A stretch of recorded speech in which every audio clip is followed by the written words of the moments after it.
Hello students, let's see this question. तो question क्या कह रहा है? At some location on earth the horizontal component, क्या बोल रहा है?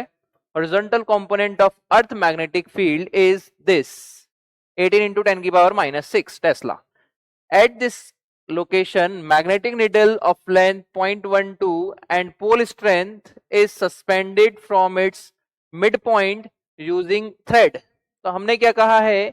हमारे पास एक थ्रेड की हेल्प से एक बार मैग्नेट जो है, this is our bar magnet, ऐसे है. ठीक है, समझ लेते हैं. ये है, इसका लेंथ है L, क्या मान लेते हैं L, जो कि हमें दे रखा है 0.12. अब यहां पर एक हॉरिजॉन्टल मैग्नेटिक फील्ड है. ये हमारे पास हॉरिजॉन्टल मैग्नेटिक फील्ड मान लेते हैं. ये horizontal magnetic field, this is BH, जो कि एंगल बना रहा है 45 degree with horizontal in equilibrium. तो ये हॉरिजॉन्टल से 45 डिग्री का एंगल बना रहा है, मतलब ये डिप एंगल है. ठीक है, to keep this needle horizontal the vertical force that should be applied in one end of its. तो हमने कहा है हमारे पास इस निडल को इक्विलिब्रियम में रहे तो यहां पर लगने वाला जो फोर्स होगा ना, ये कितना होगा, ये पूछा गया है. ये हमारे पास अगर निडल है तो ये जाना चाहिए ऐसे, क्या जाएगी कि ऐसे नीचे की तरफ ऐसे. तो इसको हॉरिजॉन्टल कंपोनेंट मतलब वर्टिकल फोर्स कितना लगा है जिससे ये हॉरिजॉन्टल ही बनी रहे. समझ में आ रही है बात? तो हम कह सकते हैं इस पर अगर ये थ्रेड से बंधी हुई है तो एक टॉर्क लगेगा. क्या लगेगा? टॉर्क. तो हम कह सकते हैं टॉर्क लगने वाला जो टॉर्क होता है, टॉर्क, वो कितना होता है? M क्रॉस B होता है. अब यहाँ पे B कौन सा यूज होगा? वर्टिकल वाला. किस वाला? वर्टिकल वाला. तो यहां पर अगर देखें तो मैग्नेटिक, देखिए जो मैग्नेटिक फील्ड है वो तो ऐसे है, समझ रहे हैं क्या? मैग्नेटिक फील्ड कैसी है? वर्टिकल, ऐसे इस डायरेक्शन में. और जो हमारा मैग्नेटिक मूवमेंट होगा वो ऐसे होगा. तो दोनों के बीच का एंगल कितना है? 90. तो टॉर्क जो होगा हमारे पास इस केस में वो आएगा M इंटू VB. कितना आएगा? VB. तो टॉर्क को क्या लिख सकता हूं? जो लगने वाला टॉर्क है वो M, torque equals to MBV.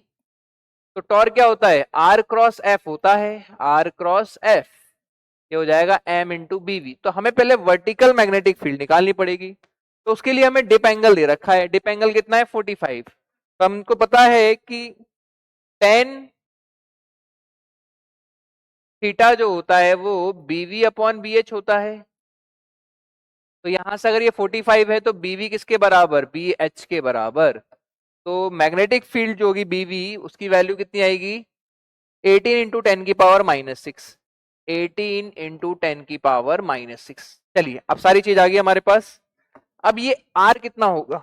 R, तो हम कह सकते हैं ये एंगल हमारे पास कितना है? 45 है भाई. This is 45.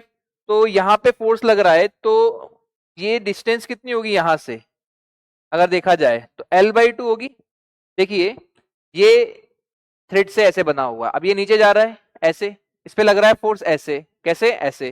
तो डायरेक्शन जो होगी, मतलब इसके डिस्टेंस होगी, तो L/2 होगी. कितनी होगी? L/2. तो हम क्या लिख सकते हैं इसे? FL/2 is equals to M. M कितना होता है? This is M into L होता है.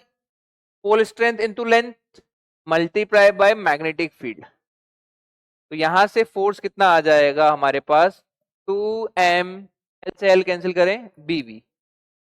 तो ये आ जाएगा 2 इंटू M की वैल्यू कितनी है? M की वैल्यू है 1.8. This is 1.8 into horizontal magnetic field कितना है? 18 इंटू 10 की पावर -6.